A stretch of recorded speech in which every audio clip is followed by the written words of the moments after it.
আসসালামু আলাইকুম রহমতুল্লাহ। আমি মাওলানা ইসমত আলী আশিকি।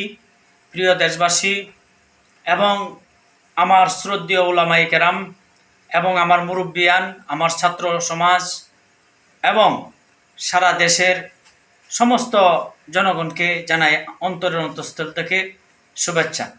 আজকে আমি যে বিষয়টা নিয়ে আপনাদের সাথে কথা বলতে চাচ্ছি সেই বিষয়টা হলো, আমার বিরুদ্ধে জানেন একটা ষড়যন্ত্র হয়েছিল গত ডিসেম্বরে। সেই হিল্লাবিয়া নামে যে ষড়যন্ত্রটা হয়েছিল, সেই ষড়যন্ত্রটা ঢাকা থেকে উলামায়ে কেরাম এসে গাজীপুরের শ্রীপুরের আলেম উলামাদেরকে নিয়ে যে ওনারা তদন্ত করেছে, সেটাতে নির্দোষ প্রমাণ হয়েছে। আমার বিরুদ্ধে একটা মামলাও করতে পারে নাই, শুধু অনার্থক আমাকে সামাজিক মাধ্যমে ফেসবুকে আমাকে ভাইরাল করেছে। এটার তীব্র নিন্দা জানাই। এটা একেবারে মিথ্যা বানোয়াট এবং আমাকে ফাঁসানোর জন্যই করা হয়েছে।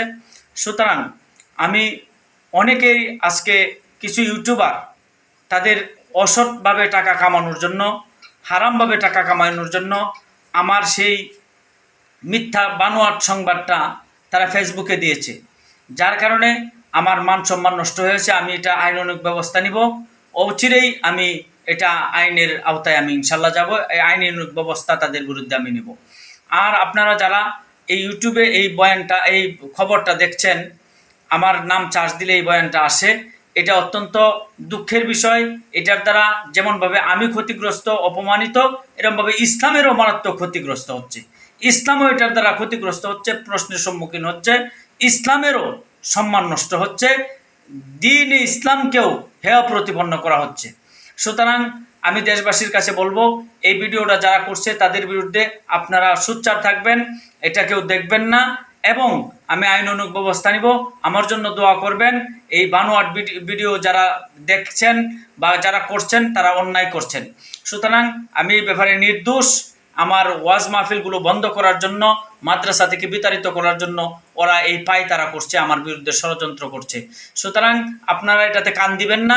এটা নিশ্চয়ই উলামায়ে কেরামের তদন্তে আমি নির্দোষ প্রমাণিত হয়েছি।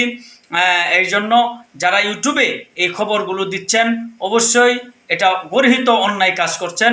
এটা হারামভাবে কামাই করার জন্য, টাকা পয়সা ইনকাম করার জন্য, ভিউ বাড়ানোর জন্য করছে। সুতরাং এটা থেকে আমি দয়া করে আল্লাহর রাস্তে আপনারা এটা থেকে দূরে থাকবেন।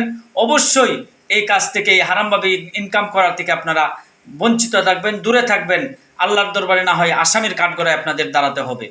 আর আমি ইনশাল্লাহ অচিরে আইনানুগ ব্যবস্থা, ইউটিউবারদের বিরুদ্ধে আইনানুগ ব্যবস্থা নিব ইনশাল্লাহ। আমার জন্য দোয়া করবেন। আমি এখন বড় একটা মাদ্রাসার মুহতামিমের দায়িত্বে আছি। আল্লাহ যেন আমাকে হেফাজত করেন এবং সকলকে যেন হেফাজত করেন। আসসালামু আলাইকুম।